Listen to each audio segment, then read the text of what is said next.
several presentations I've got printed out from home, copies of some, and then there were a few more that came in later on. How many of you, raise your hand if you got something you're roughly about to present today. So 1, 2, 3. No more than 3? Maybe 4? Okay. Okay, that's fine. Why don't we let you presenters lead off first? And we're aiming for about 5-minute presentations from each of the presenters. Then some discussion. I would say the length of the discussion can depend on how much we can relate your paper to the rest of the course, and or if we have things to talk about. So then based on that, I will fill in. I can talk about the readings and anything else that you want in this area. And next session, Wednesday of this week, will be a review of the whole course in preparation for the exam. So any kinds of questions you want to raise then, as you review and think about what you learned or not learned or why, and try to ask if we have covered it or not, and maybe we'll find that we did or maybe we did not. So that would be good to talk about on Wednesday. All right, so let me just look at a couple of different people. Say people with a PowerPoint. Do you have PowerPoints from? Yeah, I've got a few of them pulled up right now. I'm just going through the emails. I have Ahmed's and Max's up first if they want to go first. Okay, would that work? Is it Ahmed and Max here? Or no. They went last time.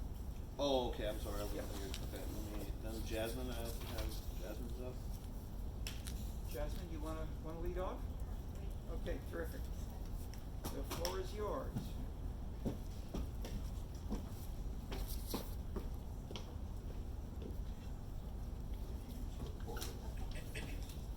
This is exciting. So exciting. Let that secret out. Okay, so I wrote my paper on solving poverty through music and empowerment. So I'm focusing on music, hip hop and rap genre, by the way. So I wanted to focus on 3 major cities within the U.S. So I focused on Los Angeles, Chicago, and Philadelphia, considering I'm from 2 of those cities, so kind of biased.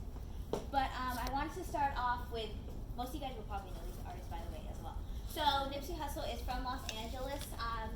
So growing up, he was affiliated with the Crips, which is a big gang in the Los Angeles area, but he did denounce gun violence and criminal activity through his music and his lifestyle. So he gradually advocated for community investment. So he would buy kids shoes, or he would fix playgrounds or fund schools in the local neighborhood. But once his music platform kicked off, he was able to afford bigger endeavors. He opened up Marathon Clothing, which is a smart store, meaning there is an app that's actually designed to enhance your experience there. So it's you can look through the app to find specifically where the certain item is, or so on and so forth. And he actually purchased the whole plaza where Marathon is held. So he wanted to have the apartment complex for low-income families built there, which is pretty cool. But I would say his biggest accomplishment was Vector 90, which is a combination of a co-working space and STEM hub in Crenshaw, actually. And it's the first of its kind, so there's WeWork in Chicago, there was nothing like that in Crenshaw. So it was designed for the lack of diversity in STEM fields. And what's interesting is that Crenshaw is 355 miles from Silicon Valley, which is, as you know, is a big hub for technology, innovation, and social media, but there was no influence of that, even though it's in the same state, which I can attest to, because you will never find a STEM hub in Crenshaw or Compton, areas like that.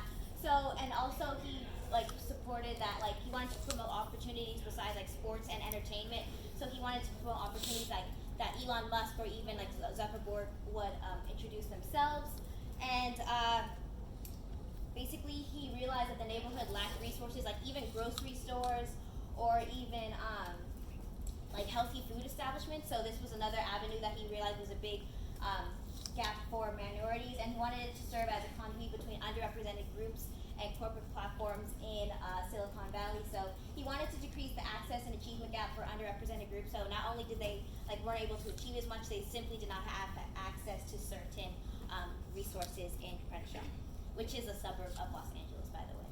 And then moving on to Chance the Rapper, which is obviously from Chicago, as as many of you may know. So he went to Jones College Prep, which is a selective enrollment high school in Chicago, in Printers Row in downtown Chicago. As many of you may know, selective enrollment schools are typically seen as deemed higher at Chicago Public Schools. So he actually personally donated $1 million of his own money to CPS to help promote the public image of CPS. So also, you guys know, in light of the recent 2-week strike that CPS had, there's many problems with the school district, and he wanted to help that out and decrease, fix the stigma of it. And also, he supported the Chicago Teachers Union during the strike when he was on SNL. So he's a very big school man. He actually, even though he did go to college prep, he has no kids in the CPS system, which goes to show how much of an impact he wants to make on these students. And then also he helps co-found a nonprofit called Social Works, which has several initiatives towards helping homeless people, students, and things of other minorities within the Chicago area. So he really wants to uplift and provide opportunities for Chicago youth, which is very commendable. And last but not least, I focus on Meek Mill in Philadelphia. Philadelphia is known for its drug addiction crisis, income disparities, and its aging infrastructure. So as many of you also know, he has faced the criminal justice system for 12 years now. He's finally out for good. But during this time, he faced several mandatory drug tests. He had a very biased judge that made him have sentencing for very long periods of time for popping wheelies, which no one usually gets sentencing for, which is pretty ridiculous. Or he had a misdemeanor offense of illegal carry of a gun possession, which he got a 2 to 3 year sentence for. So the biggest charge he had was a 2 to 4 year sentencing in 2017, and he was released after the Supreme Court in Pennsylvania actually took over after finding there was misconduct and unfair allegations towards the judge. So they dropped the case, but he actually did still have to face $30 million in legal fees, which is an incredible amount of legal fees that no ordinary person could normally face. But considering he is famous and has a huge support system and a record label, he was able to fortunately afford that. But that inspired them to co-found the Reform Alliance, which is a criminal justice reform organization that fights for those plagued by injustices. So one of the things that they wanted to help was that they found that 2/3 of those who face probation or parole have unreasonable terms of sentencing. So they wanted to specifically target those on parole or probation. And then and his story is a 1 in a million, but it's just because he's famous that his story became publicized. So he also wanted to publicize other stories that were similar to his. So he once he served his time, it's not he completely dropped his affiliation with criminal justice reform. So a couple years ago, he flew out to a correctional facility in Arizona to meet a man who unfortunately had to serve time for 2 years for a very minute charge, and then he couldn't pay his legal fees, so he got further sentencing because he couldn't afford these costs, which makes absolutely no sense. So the system isn't clearly designed to help people return back to their families, and it's a vicious cycle that people are stuck in. So this movement was for those with technical violations, meaning they didn't even commit a crime. It's just their technicalities with finances or sentencing. So this is what primarily reform is targeting, and it sheds light on the justice system and the many things that can be focused on improving the justice system within the United States. That is it. Okay. Comments or questions?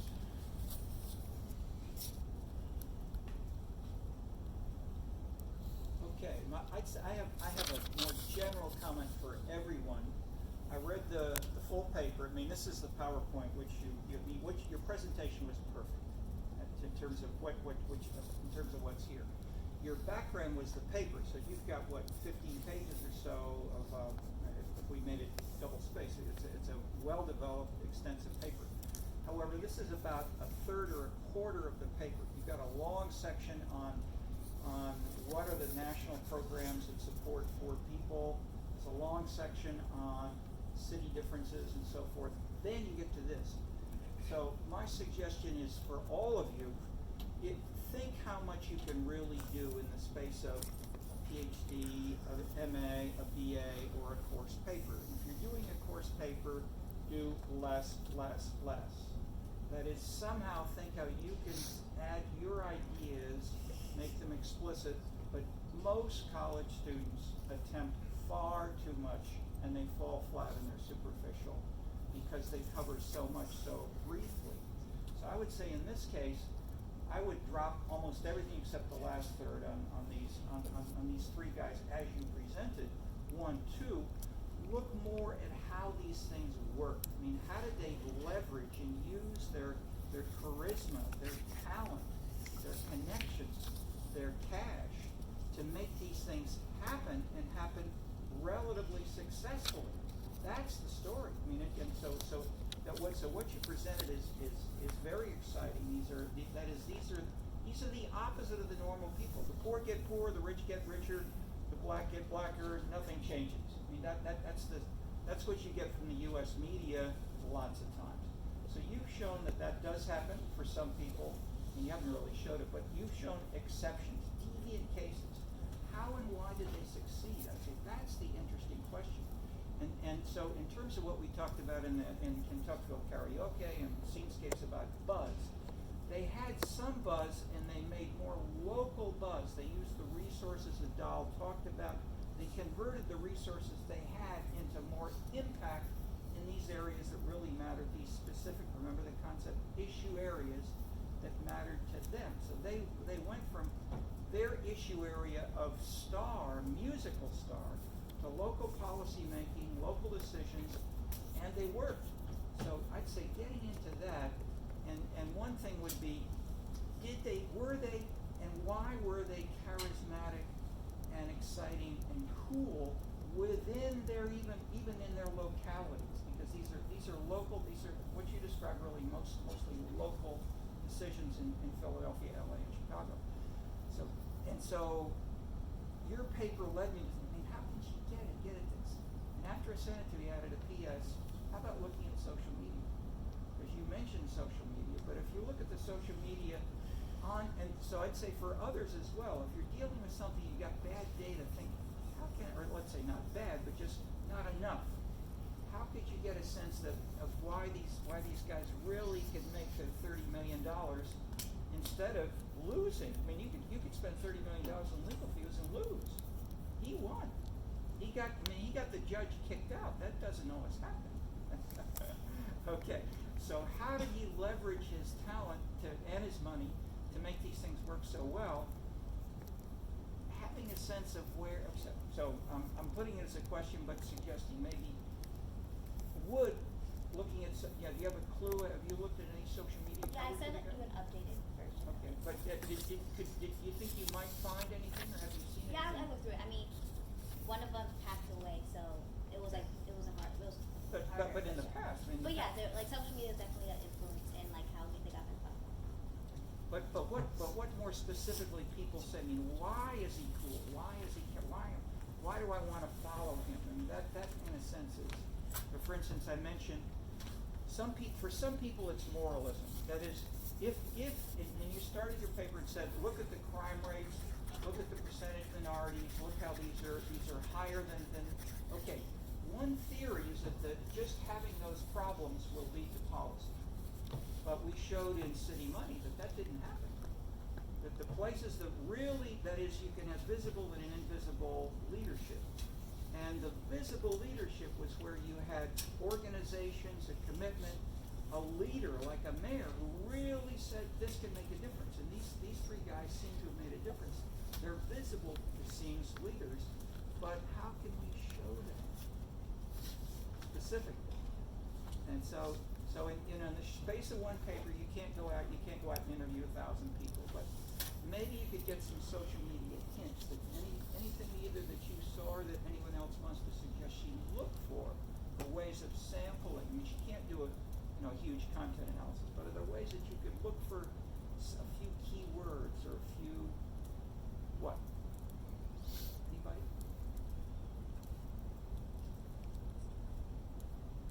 Okay. Well, maybe we can leave it as a question. That is, the social media are hugely important. They connect leaders, organized groups, citizens, activists, would-be but where and how all this works is we have very little coherent analysis of today. So you've started us. Thank you. Excellent. As far as what you presented was terrific. I'm just nudging you as to how to make it better and where to go next, and saying this openly and directly to everybody else, because in the last 12 hours you made it a lot better. So thanks much. Thank you. Okay. Good. Okay. Do you have another?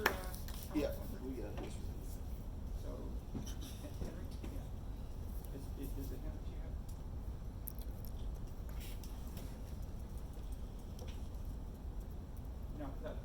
did already.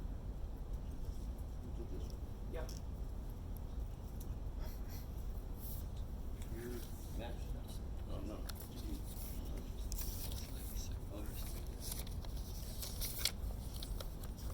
Okay, Henry Clark.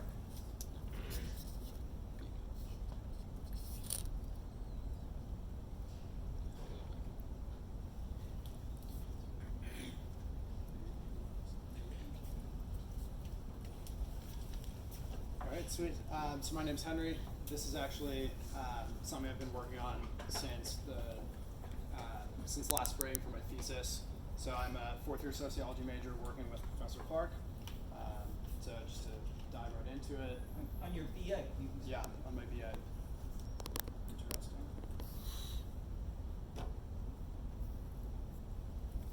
Okay. Oh, does it not Yeah, scroll properly? Okay, I'll just try to. Yeah, sure. Okay, so I was trying to think about what I wanted to write for my thesis, and like sports have always been really important to me. And then just taking classes here, like learning a lot about collective sources of identity, like religious institutions, ethnic organizations, and things like that, and how those organizations like actually provide meaning for the individual. That kind of led me to want to think about like sports fandom and how that might influence like the individual fan's sense of themselves and things like that. So my question with that in mind is, what role does one's fandom play in the life of Chicago Cubs and Bulls fans?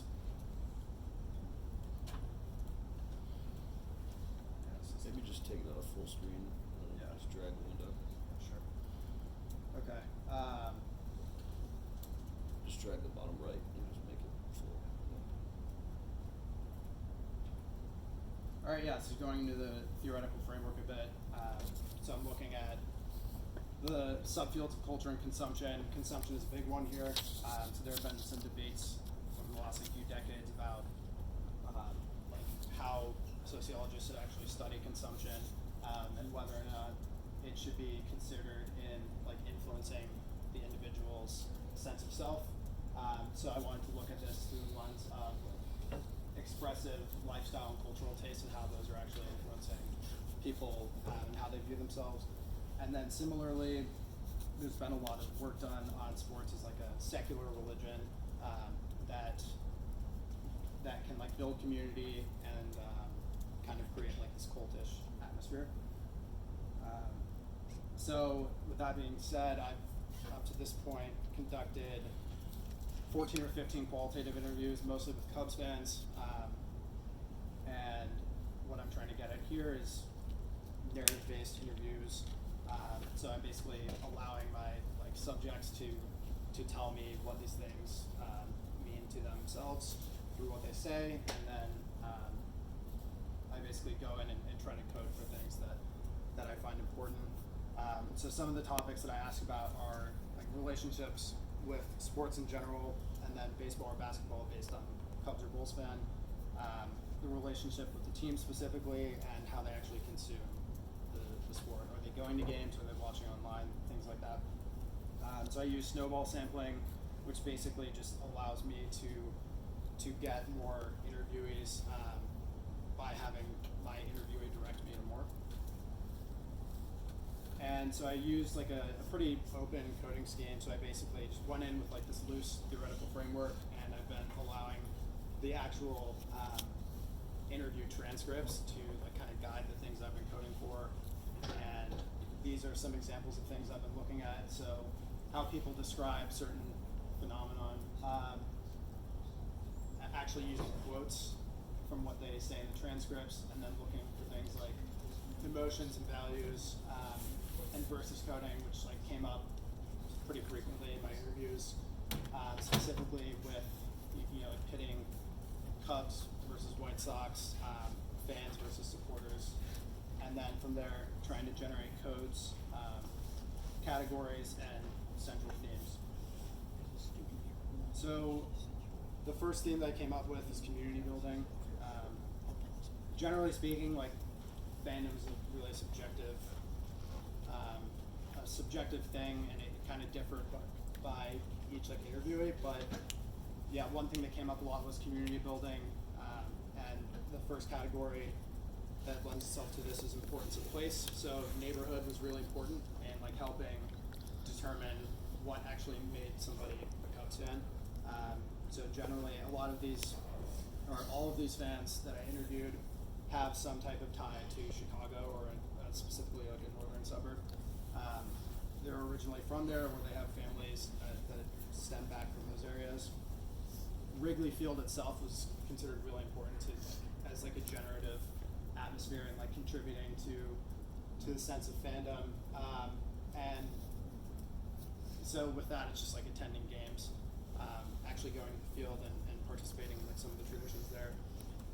And then Wrigleyville specifically like stood out for a few people who kind of consider, things like going out to bars and drinking as like a periphery experience towards their fandom, but that's also like really important to them. And then similarly, games and socializing events was a big category in the sense that like people have different motivations for going to these games, and these will change based on the types of people you go with. So if you go with family versus friends, you probably have a different motivation for going. A lot of people prefer going with family because it's like quality bonding time, and it kind of like reinforces some of those like familial ties. Whereas with friends, it's more so about going and like getting rowdy and having fun with friends and things like that. And also, games as socializing events ties into relations with strangers too, in the sense that something exciting might happen. All of a sudden, you're high-fiving strangers next to you. You strike conversations. So Wrigley itself and going to games can actually be generative in terms of getting you to talk to other Cubs fans with whom you otherwise like have no connection. Reflections of identity is another central theme. So emotional attachment is pretty key for a lot of these fans. The Cubs are known as the lovable losers. They always seem to, they finally won the series, but they always seem to blow it when there's any promise. And so this kind of, came through with people talking about supporting them through the ups and downs and like actually attaching their like emotional well-being to the performance of a team whose like performance they have no control over. And then a lot of people talk about superstition as something that they like partake in or believe in, specifically with the Cubs. Tying back into the lovable losers thing, the curse of the Billy Goat is like very real for a lot of these people. And essentially, some guy brought his goat to Wrigley in, I think it was like 45 for a playoff game. They didn't let the goat in, and then after that, they just were brutal for the next, however many years.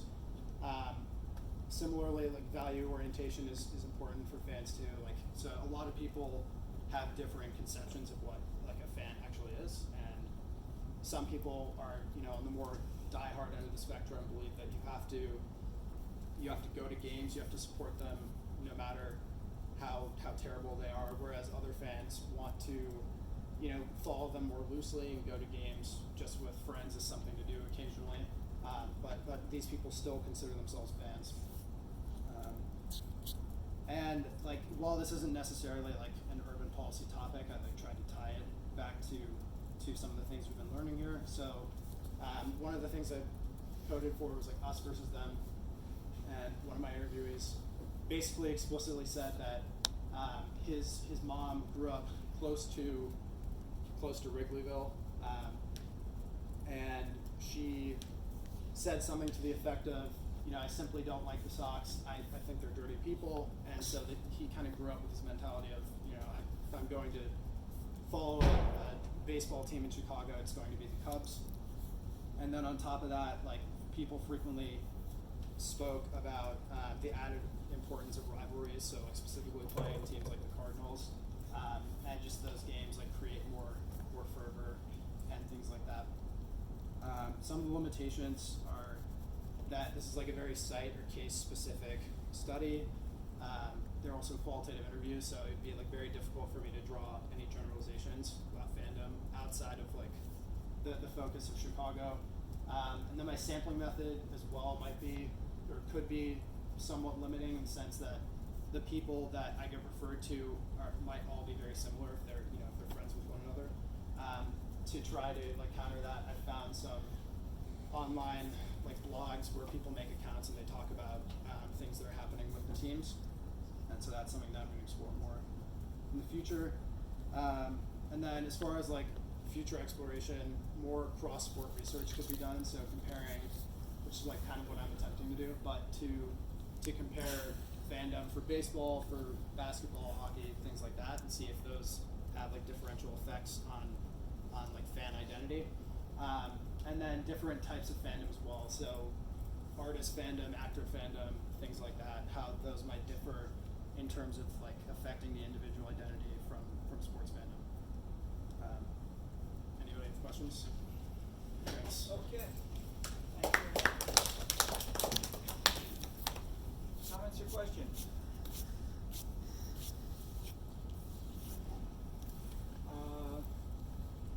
Usually students tend to be too narrow and for instance, in your paper, most people would have done, there's no research on fandom and therefore I have no theory. You've done the opposite, which is great. You've gone broadly to talk about identity, socialization, friendship, and so forth, but you don't have any research on fandom. Is there any? Yeah, there's some that I found, but it hasn't been like that's something I need to look more into. It hasn't been the main focus. I would add it and maybe look for some way, that is, your categories are so broad, one, but two, more specifically, you don't have any clear, specific hypotheses, to be blunt. That is, how could you refute anything that you were starting from? You can't, because you don't have anything clear enough that you're showing is right or wrong in terms of your theory or your interpretation. Whereas if you can try to get something, I mean, if you ask yourself, and this is for all of you, ask yourself, paragraph by paragraph, hey, how could I refute what I'm starting with in what I'm doing or looking for empirically? And if you can't, then think of a way of making it sharper or somehow different, or getting, so for instance, we talked with Jasmine's presentation, we talked about, I mean, how could these stars have a local impact? She didn't have very much coherently specifically on that, but so looking for something like, say, social media could be useful for her and maybe for you. So if you try to say, for instance, of the 10, one thing maybe just to start with, how important are the following 10 things? Because you've talked about, you mentioned a lot of things. You can look at just a count of the numbers of key words associated with Cubs fandom that are either about family or Chicago or friendship. You didn't mention drinking, but how about drinking? You mentioned the places afterward, but people drink at the games too, for instance. And so how much is that related? So there's lots of potential. Fandom is certainly clearly important. It's an aspect of consumption behavior that hasn't been seriously, I mean, there are not lots of books for sure, but I've been involved with maybe 10 students who've done interesting things on fandom, especially using the internet. So I would start with that and look at the kinds of things which are there, and you can make the research better. Okay. Who's next? Okay.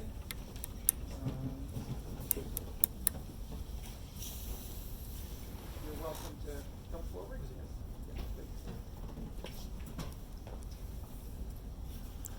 All right, we had some earlier, do you have any, he's got your PowerPoint. Oh, yes. So, you want to mention anything as he's finding the power? Oh, here we go. Yep. Cool. Oh, wow. Yeah, I think that.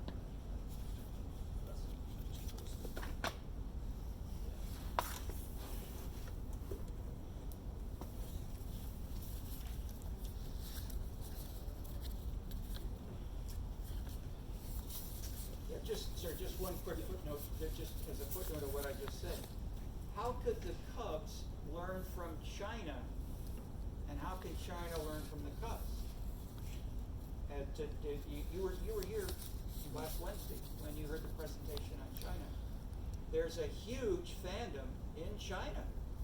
It's not along that street. That is, you're following Larry Bennett, who's the local guy. And we really trashed Larry Bennett a bit as saying, you know, the Cubs doesn't end 10 blocks away from Wrigley Field. And even though people may talk about it, there are more fans who watch than twice the U.S. population in China. Don't leave them out. It's a huge fandom. Okay, go ahead. Everybody, today I'll be presenting on some of my work that I've done on communities and urban development in China. So, sort of using our coursework on these essential concepts and seeing how they apply to the Chinese context. So some of the research questions that I've been following, again, I'm not gonna, for the sake of time, go through all of them in our presentation, but some of the types of amenities involved in the Chinese context and how they might be different from what we talked about in the West. To what extent we apply scenes theory from scenescapes or the amenities theory to China, and are these scenes or amenities or these policies used to attract creative talent or urban growth in China's policy spectrum. Also, the benefits and flaws of China's sort of state-oriented culture, industry, amenities development policy, because sort of thinking about China, we're thinking about a more state-oriented policy spectrum, and how does that have an impact on its sort of policy with regards to amenities, scenes, and culture, etc., and sort of alternative models, and also looking at related urban policy measures from recent years. Looks great. So amenities and scenes, these are the large concepts that we've been going through in class, and for the sake of time, I would just not go into the details, but essentially going to my paper, which is essentially literature review. I'm still developing ideas for it, but here are some of the major issues of urban development that I've found in terms of urban development in China in recent years. First of all, the over-concentration of urban amenities and scenes that are attracted to young migrants. Well, these, I'm not sure if any of you have heard of the idea of mortgage slave or ant tribe. These are the phenomena of these young Chinese college graduates that choose to live or choose to stay in China's sort of in Shanghai, Beijing, these large metropole areas, because they're attracted to these amenities, to these scenes. But because they're so over-concentrated, these cities are sort of very densely populated, their rent prices are really high, they are underpaid, and they live in sort of very poor living conditions, or very small, tiny apartments. And these are tied directly into the way that the resources of amenities and scenes are sort of concentrated, and how that disproportionality is attributed to urban problems. Cultural growth machine, and this is the idea of sort of as China transitions from an industrial to a post-industrial sort of urban development mode, the development of cultural and creative scenes are more and more sort of important, and they're more and more a larger part of China's policy spectrum.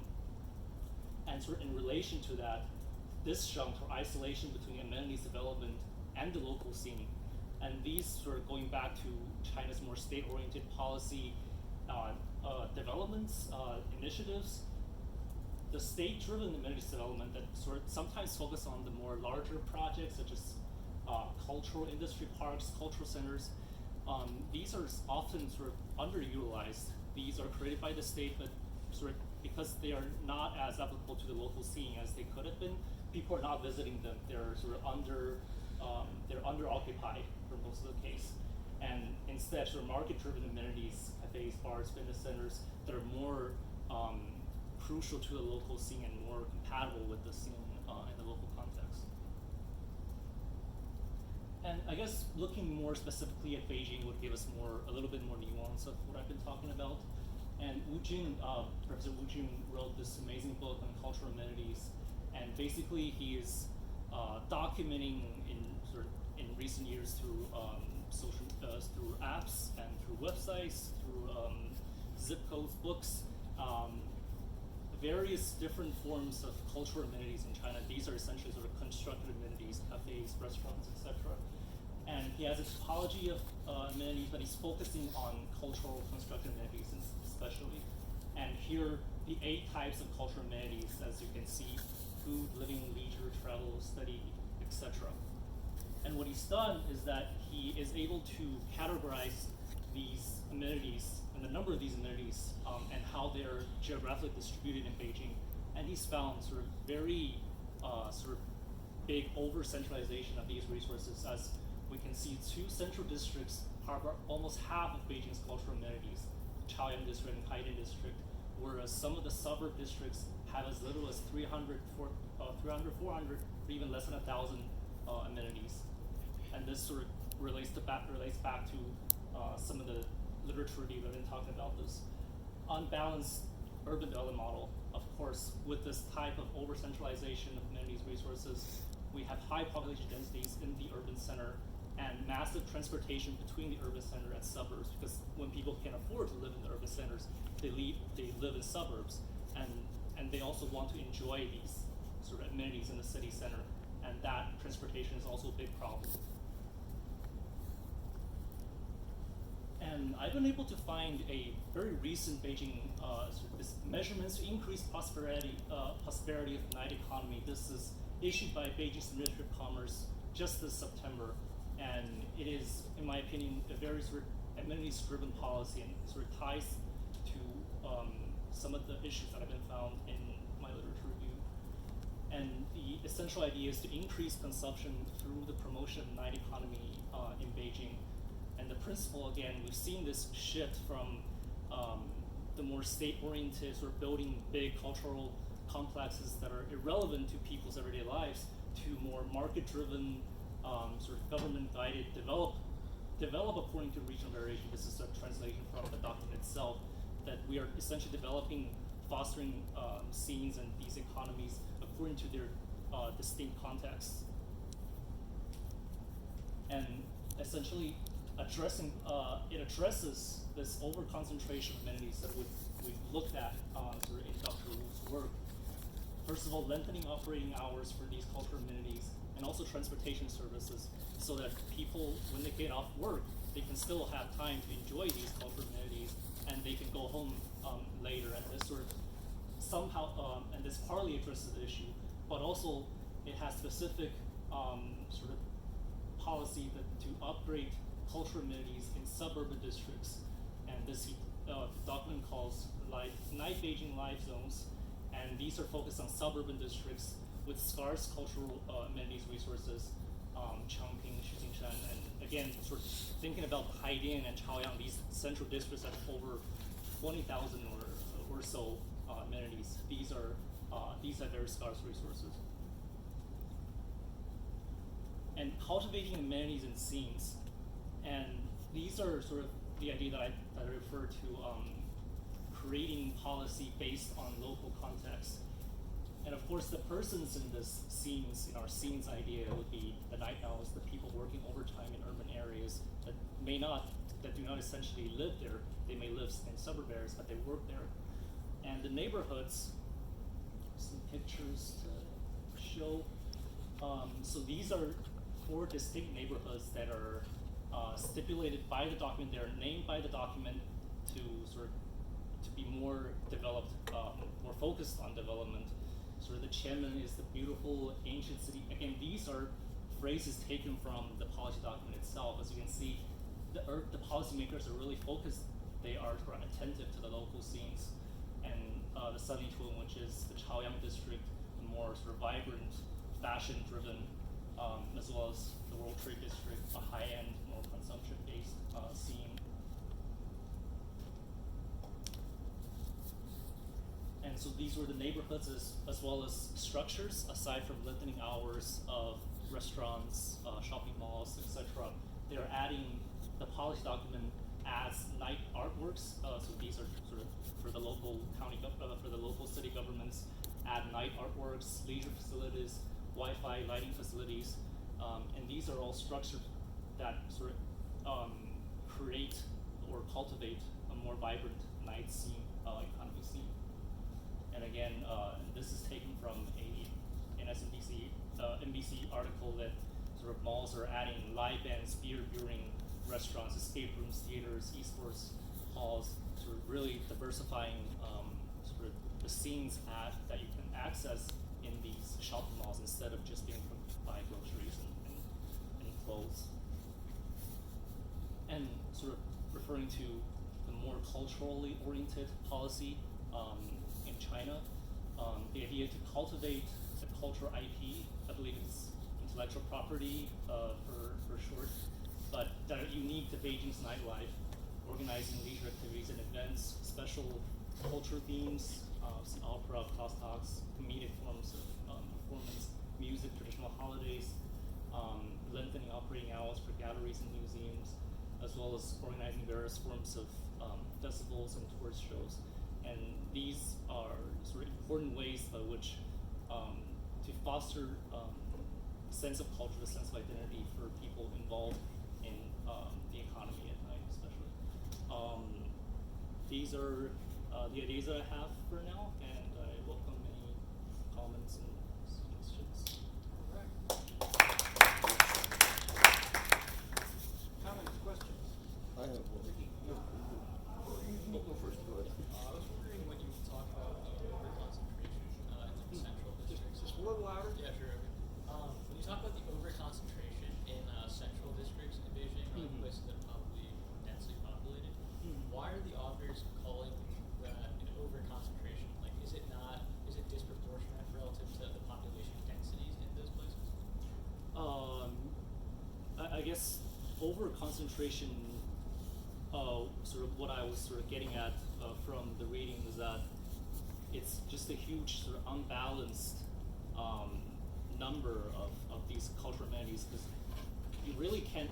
Well, first of all, these districts are roughly the same sizes. When you have 16 districts and 2 of the districts occupy more than sort of over half of the entire cultural amenities spectrum in total numbers, that is a big problem, because that is the place that attracts most young people at night or on weekends. And that the other places, they may live there, but they offer very poor amenity services, cafes, restaurants, etc. And sort of that is, I guess, the big problem.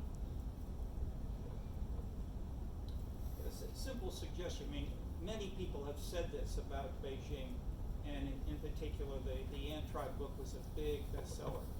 The author of the book came here and spent 6 months in Chicago working with us, because he got a lot of funding after the book was so popular, and he was trying to figure out ways to build clear propositions and to test them in other cities as well as in Beijing.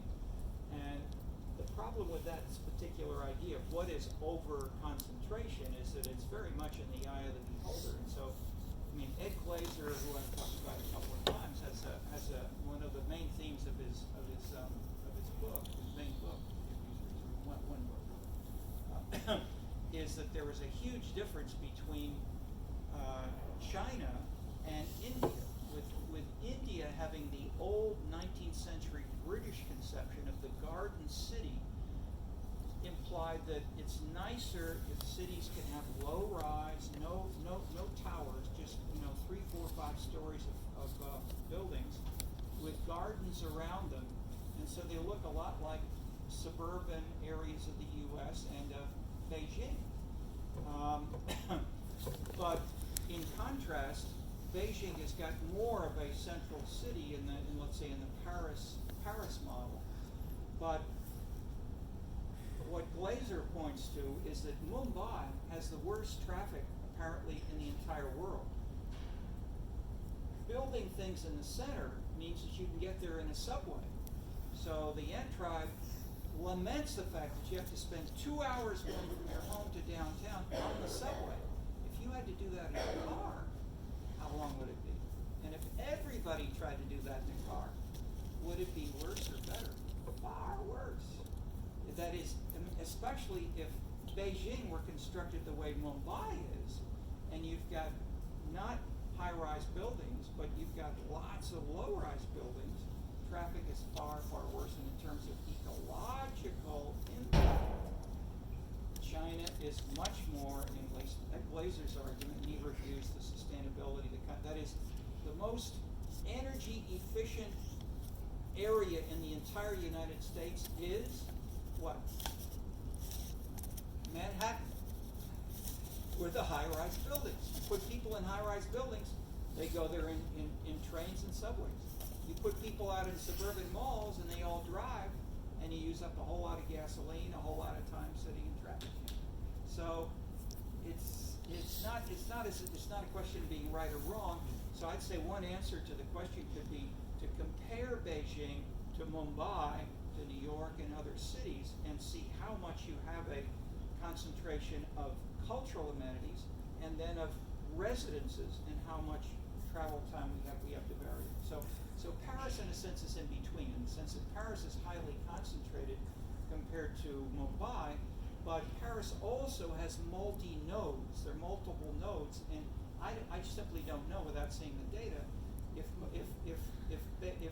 the Beijing suburban areas are much less, because you do have numbers of amenities which are they're not zero, but how much that compares with other metropolitan areas like Greater Paris or Greater Mumbai or Rio de Janeiro or whatever is I haven't seen anybody who's made that comparison. But if you did that, I bet they would that could make a real impact. And in the book, he also talks about the different types of cultural amenities. Well, I didn't sort of go into details during the presentation, but the idea that there's a higher concentration of these cultural amenities in sort of these central districts, and there's also a higher diversity of cultural amenities in these districts in terms of the, Wu Jun talked about the 8 types of cultural amenities, whereas in sort of the far, in the more edge regions, it's less, and it's less diversified, more food-oriented living, whereas in the urban centers you have more sort of sports, arts, that kind of stuff, in addition to food. Well, I'm in weekly contact with Wu Jin. I mean, we're working together very actively on this stuff, and he's now doing a new book on a national.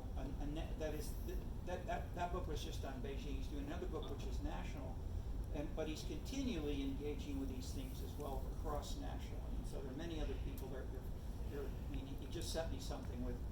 They've had I think 11 conferences on scenes in China in the last 3 years. So there are lots of people, and there are conferences of 100, 80, 100 more people. So there's a lot of serious work going on in China, right along these lines. So you will be popular if if you got some findings that you can see what Wu Jun could use, tell him, and that would be great. To take a simple question, tell us just descriptively, because Kiji talked about this as well. What are the hours of the nighttime economy and that is, she mentioned some things are open 24 hours, 7 days a week. How widespread is that, and what kinds of neighborhoods or facilities are really open that much, and what does night mean operationally? Well, the document defines nightlife as ranging from 6 p.m. so after work to 6 a.m. in the morning. So I guess they're aiming to have shopping malls or restaurants open for the entire 24 hours, or really maybe not in the morning. But how many are open that much now? Now, I'd say very little actually, because one of the issues that sort of policymakers in Beijing have is that Beijing are sort of lagging behind in terms of night economy in comparison to the sort of southern coastal cities. For instance, in Shanghai or in Guangzhou, there are many more cultural amenities that are open 24 hours, or they extend very late into the night. Whereas Beijing has a very high concentration and number of these amenities, but this is an aspect that we don't get to use them sort of maybe past 9 o'clock or 10 o'clock in most of the time, even on weekends. And I guess that's part of the reason that there's this drive to really supplement this night economy, to both catching up to the other cities as well as improving its own economy in that sense. Well, as we heard some discussion, a major driver of policy in Chicago is unions. Unions are not a big problem in that sense in China, and so some people have pointed out that there are more things that are implemented further and faster, like working 24 hours, that would be inconceivable in some things in Chicago. Yes, definitely. So keep in mind there many wild, interesting, wide open options for wild new ideas, which is there's a lot of inspiration here, not just for China and for Beijing, that these are big issues and very interesting for cities all around the world. So thank you for bringing us up to date, and we look forward to more. Okay. Do we have any other presenters that, yeah? Yes, I didn't realize there's supposed to be a formal PowerPoint, so I made one a little bit more recently. Okay. But Do you I wanna- do have it and I do you- emailed it to you. Do you? Oh, you emailed it. Okay, cool. Yeah. Go ahead and start if you want while he's getting Perfect. stuff. You I would- can talk in the meantime.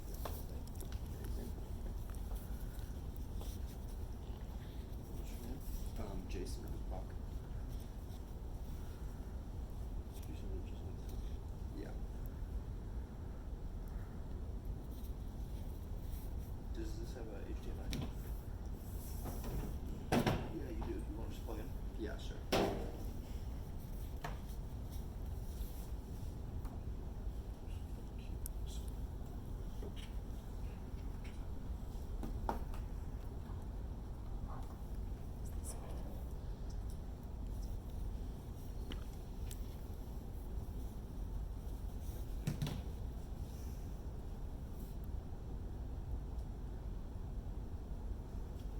Perfect. So my argument is that media is hurting the Western economy. One of the things that we first talk about is the importance of the economy, and the measure we use is GDP. Other measurements could be used, such as per capita GDP, but for the purpose of my paper, I'm not going to mention that. But there's many measurements, and they all have their benefits and cons. But at the end of the day, our argument is that the economy is getting hurt, so we just stuck with one of the most basic measures, which is GDP growth. And Harvard economist Peter Navarro stated that the best way to lift people out of poverty and boost wages is to grow our GDP faster. Other benefits are shown in the image above, such as high employment, increased tax revenues, and higher investment. Then social issues have taken precedence over economic and fiscal issues within both the Democratic and Republican parties. I got research from a Pew poll, and it showcased what each party values more so. The blue side is the Democrat Party, while the red side is the Republican Party. And as you can see, the economy is not a top priority in either of the parties today. However, interestingly enough, in 2009, the economy and jobs were in the top 3 priorities for both the Republicans and the Democrats. And we were curious as to why it's not the case anymore. And You read the new political culture? yes. And our theory is that the answer is social media. Within 5 scrolls down on Facebook, we saw a total of 3 political posts. They're all over, they're all across social media. This was mentioned in the new political culture. And then social issues on social media were written and videotaped in a very salient and emotional way, and they're far more interesting to look at unless you really understand like the intricacies of economics than just like a boring economics graph. And at the end of the day, people are trying to get as many likes as possible, and one thing is much easier to show than the other. In this case, a polar bear that is a bit unlucky. And social issues often come at the expense of economic well-being. Here we have immigration, and below we have an evil corporation, even though a corporation is more just a business structure. And we have 2 economists talking about why it's hurting the economy. The Wall Street Journal writer in residence at the University of Chicago quoted a study saying the U.S. is 7 million plus illegal workers at 3% of private sector GDP, or 5 trillion over a decade. So our total GDP is about 20 trillion right now, and over the next decade, illegal immigrants will bring in 5 trillion. Another one showcasing that corporations are actually beneficial to the economy was if lawmakers raise the corporate income tax from 21 to 25%, we estimate that the increase would shrink the long run size of the economy by 0.87%, or 228 billion. And this would reduce the capital stock by 2.11%, wages by 0.74%, and lead to about 175,000 fewer full-time or equivalent jobs. And so both for immigration and corporations, it's easy for social media to portray them as bad, when in reality there's a lot of studies showing that they're actually beneficial to the economy. And why do leaders follow these issues if they're bad for the economy? Our guess is public choice theory. If a bunch of people are on social media and are very interested in certain topics that are social, the politicians will often follow what the social aspects are that people are interested in. And that's why we believe these policies are getting implemented, or one of the key reasons why. And a solution, one solution that could be beneficial is if highly influential groups post a lot about the economy, so much so that social issues are drowned out. But this might go against the rights of citizens, so we face kind of a dilemma where we don't have a great solution to approach this issue. Comments, questions?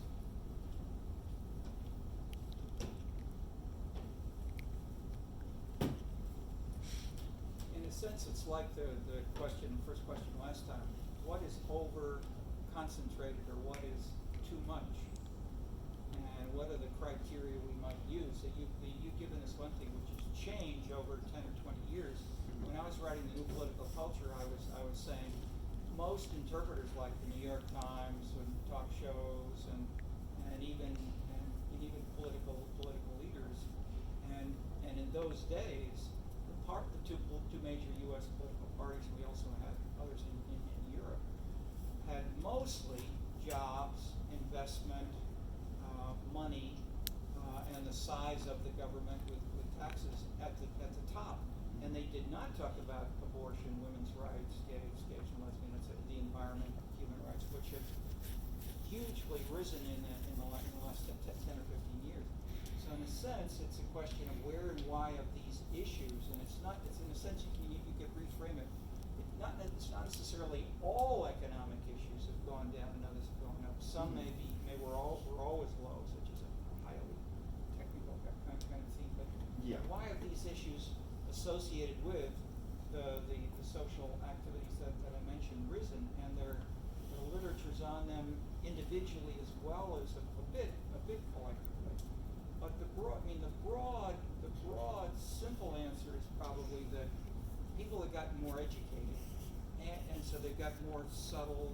They have interest in more subtle tastes, like which player on the Cubs team is doing this, and I want more information about him and where he grew up and what that subtlety which you can get through Facebook and through cell phones, which you couldn't get 20 years ago. So a little more money, a little more education, a little more media contact, a little more travel, and then internet connections have made these social issues more salient than they were. And here I would add, especially among citizens. And citizens, I've said this in multiple ways through the whole course, citizens have become a lot more important as drivers of policy in the last 20 years, but our theories have not caught up. So what you're presenting is a very interesting critique of where we are now, and you showed that very powerfully with the party programs of the two parties. The social issues have gone way up, and you're pointing out maybe they've gone too far in terms of, I guess your implicit idea is in terms of having a balanced set of priorities discussed and achieved by the economy and the political system and citizens and organized group. But could we compare with another country like China or France, or say a more market-oriented, with other kinds of socioeconomic and political systems, which is the way we tried to not necessarily critique, but reassess, say, the Saskia Sassen discussion. If you have more pro-welfare state support, then you don't have necessarily this income inequality gap rising. So, in a sense, mentioning that income inequality may be a different dimension than growing the entire GNP, and so that's clearly a big ideological issue. So I'm sure you're aware suggesting there's any answer to the hard big questions which you pose, but they're hints of ways of where and how they could be addressed that we've covered in some of the readings, such as the propositions in the New Political Culture book, aspects of civic money, other readings that might give anyone else thinks of that would give you criteria for asking and answering these kinds of questions that we've either read about or you've read about anywhere else that can help. Anybody? We got 20 economics majors here. We've heard almost nobody say, I learned this in another course in economics, and it really is a nice answer to this basically economically inspired presentation. Anybody? Yes. I just think counter argument today is that even though there's been a lot of criticism for Trump, a lot of pro-Trump supporters are saying that at least he's growing the economy. I feel like that's always the argument they fall back on. So that's just a thought that, he might not be putting the social issues first all the time, but people are still bringing up the economy. I guess and that's true in a lot of ways, but I guess the specific one I was focusing on was immigration and the border wall, just because of the macroeconomic harms it could cause. So in some ways the social issues are outriding, but overall, yeah, maybe he is helping the economy more so than other issues. Now, that's a very important qualification to the general gist of what you have here, of adding maybe immigration more explicitly, but in the case of Trump, anti-immigration. So immigration is often discussed in terms of tolerance, and NORC has documented, decades of people getting more and more tolerant of all different kinds of immigrants, different ethnic groups, and so forth. Trump, in a sense, is doing the opposite, and so, so being a little more explicit about the specific social issues and some of their dynamics and how those may but then, I guess a second kind of point you have, say, in Daniel Elazar readings on what are the priorities in different subgroups and regions within the U.S. that you've got clear conflicts. Lipset plays this up, the conflict between, to simplify a little bit, the equality, equal access, equal participation, equal engagement, equal voting in the election. You have this in Dow as well. On the one hand, and achievement on the other. That is, you can't, even if people all want to be, if you want to try to have a more open playing field, a more open society, if everybody is getting poorer and poorer and poorer, as you're sort of implicitly saying, it'll be bad for all. So how can you trade off between the simple twofold dichotomy of equality and achievement?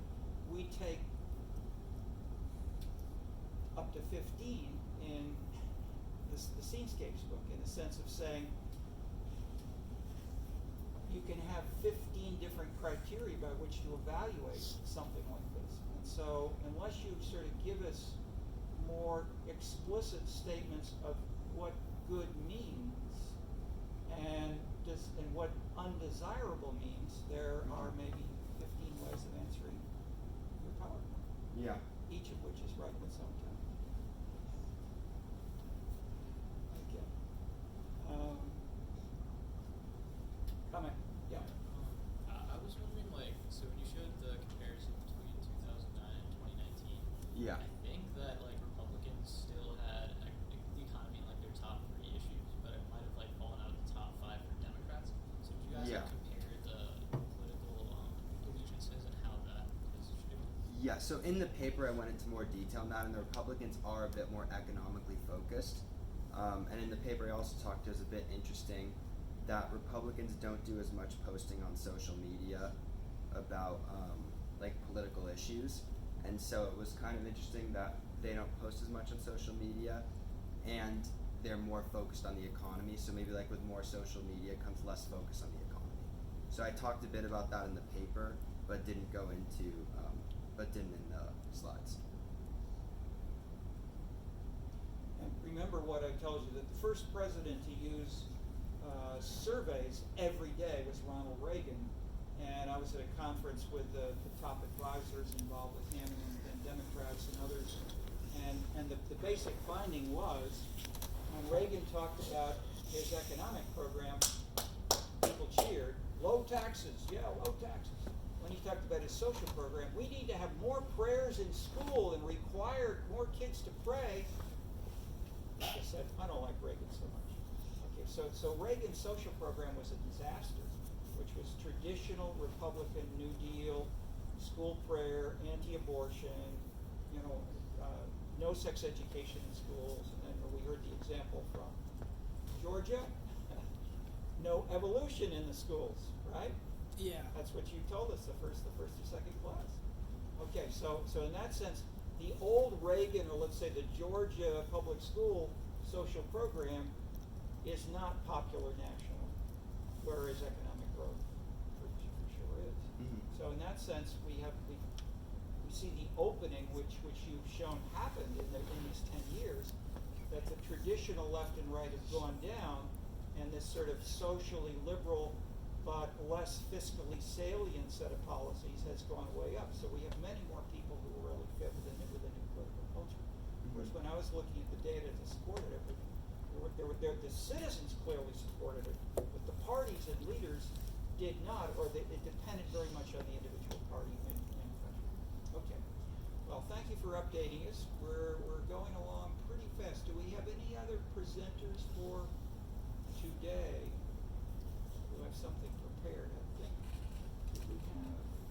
There were two others who said maybe, but they're not here. Reagan is not here. Okay.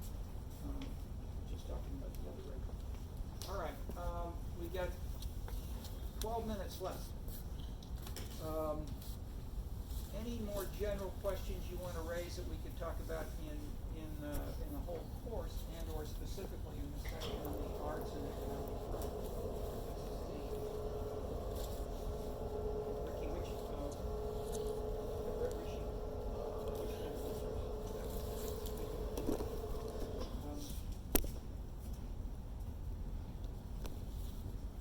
questions or comments? If we include arts and sports and the amenities in the discussion in Beijing today, we've had some very lively. Come back in just a second. We've had very lively presentations from all of you showing how these things are working in practice and how the things that I talked about are published. Like, say, if I published on them based on data 10 or 20 years ago, you're showing these things have changed fast, and that the landscape around the world is very different than it was. We've got a lot more central focused interest among citizens and people on sports, culture, amenities, and thinking about how, and in China, this is very high level. I mean, this is not just people rapping. This is, we're talking about billions of dollars that are being shifted based on this kind of report. So, interesting to see the changes and documented with specifics, as several of the student papers and presentations last time and this time have done. And I would recommend listening, thinking through, those of you doing these papers, and if you're not as well, thinking of how they complement and join with one another, such as Henry's focus on the bars right next to the neighborhood, and the presentation last time. How many bars are there in China? A whole lot more than probably the whole city of Chicago. And in terms of revenue coming to the Cubs or the sports teams, 10% roughly is one measure, and growing at a 20% growth rate, whereas it's flat in terms of the no growth basically in the last 10 or so years from the U.S. domestic sources. And this is just China. How about other countries around the world which weren't in their paper? Because they took it frankly from USA Today, the story on China. But there are a lot of Korea and Japan are not as big as China for sure. But when I visit people in Korea and Japan, they're watching U.S. sports teams live all the time. So there's a lot of revenue spreading around, which is having impacts that people are able to spend on nightlife in Beijing. Okay. Okay. So, question, comment? Pass. Okay. There are several things on the reading list in this area. Do you want anything that either I can go to those and talk about them a little more? Is there any sort of semi-related theme that anybody else wants to ask about? One thing I said we'd try to do, and we haven't done as much as I would enjoy, is hear a little more about the American South. And how are these things different in the American South? And I say that because the South links to China and India and other parts of the world better than does most of the rest of the U.S. Now, New England does relate to Sweden, and we've had an articulate, helpful Swedish participant here, but Sweden is, in that sense, further from the South, because the south of Europe is more like south of the U.S., but you're from the South. I think we had several. Anybody else from the South? Okay.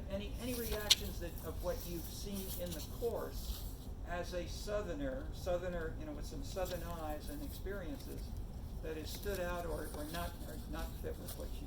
Well, I mean, I found his presentation to be actually really interesting because I thought about it like back home about like how sports is and where I'm from, and how like important it is also. So I just thought it was interesting his research. Do we have any sense of? I mean, I don't know the answer to this. Which subgroup? That is, what does interest in fandom, serious interest in sports, correlate with? We look at general social survey, national surveys, or ethnographic. I mean, it's harder to get that. I mean, I guess I'm first asking sort of a general national survey kind of thing in terms of age, income, occupation, etc. But then also say other interests. How do they interrelate? Do we have any? You found any Latin literature review? Yeah, I mean, I would have said that like probably more so in the past, like there have been linkages between, I guess, just leisure activities at large and like income disparities between like people with higher levels of income can literally afford to like go to games more frequently and like experience that type of fandom as opposed to maybe like different SES groups of fans, but I haven't like found anything that compelling. And that's the old theory. I mean, income explains everything. But yep. I was just gonna say like I guess I don't know. This would be random, but I don't know like how much income would affect because I know for like different sports, like when the Heat won in Miami, like everybody went out in the streets and was like partying and stuff like that, and even if you weren't by the arena. And I feel like for other sports, like when it comes to like college football, where it's a lot more split in the state. But I don't think it's more. I don't think people care more as much about NFL rivalries in Florida as they do more care about like college rivalries. So they care more about like UF and FSU playing than they do about like the Jaguars or the Dolphins. Let me ask a question of all of you. How important are different kinds of leisure activities? If we look just at numbers, the number of people who go to baseball, basketball games compared to people who go to opera and classical music concerts. You take Chicago or nationally, how do more people go to the sports games or to the traditional cultural activities? What would you guess? I would say that the influence that sports have on like the general population is much greater than what an opera or what traditional old school means of entertaining yourself would be. Take Chicago for example, Michael Jordan, right? Everybody went to play basketball, gave him motivation, gave him an escape from that your income level.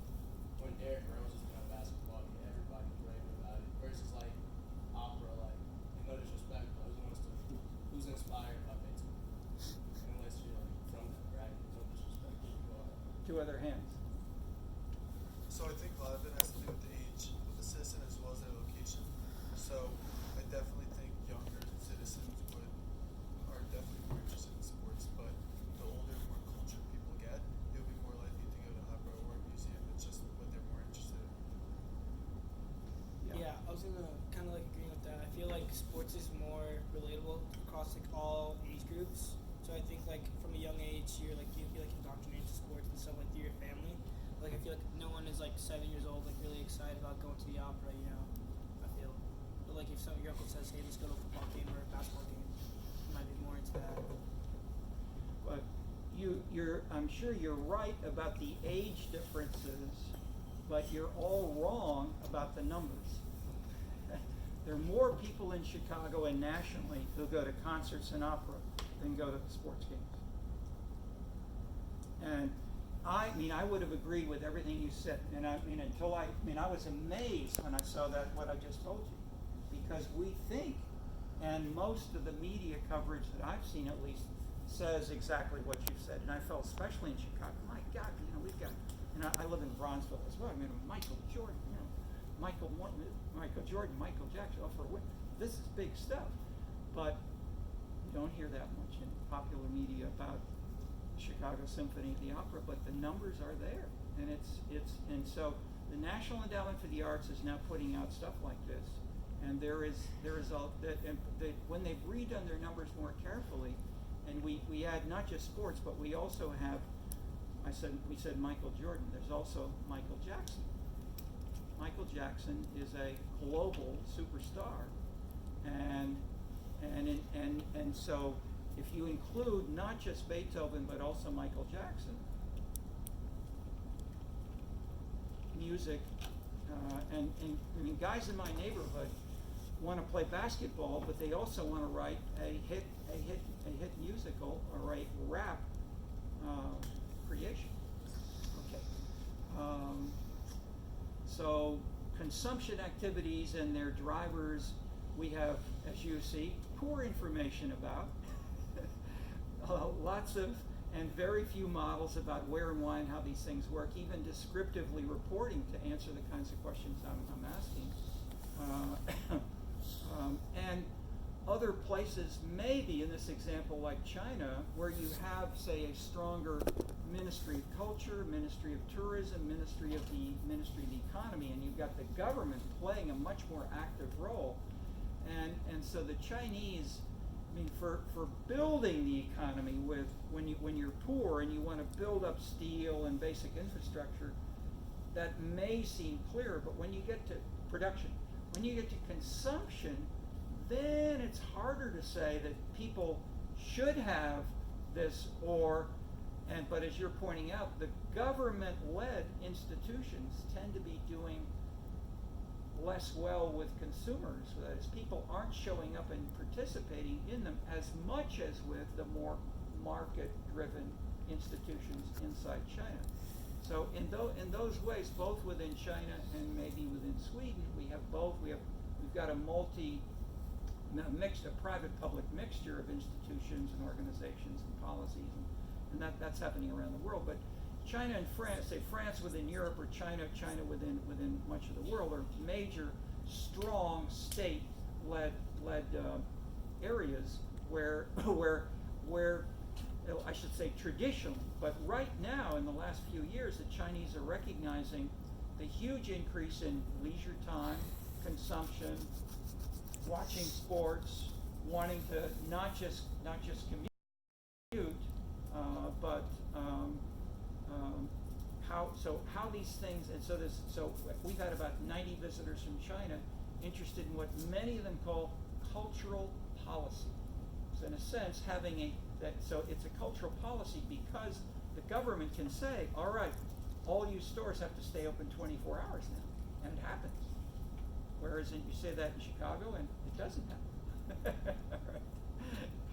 Okay. We're at the end of the hour. We'll continue on Wednesday with questions, and any part of the course we'll have office hours right now for any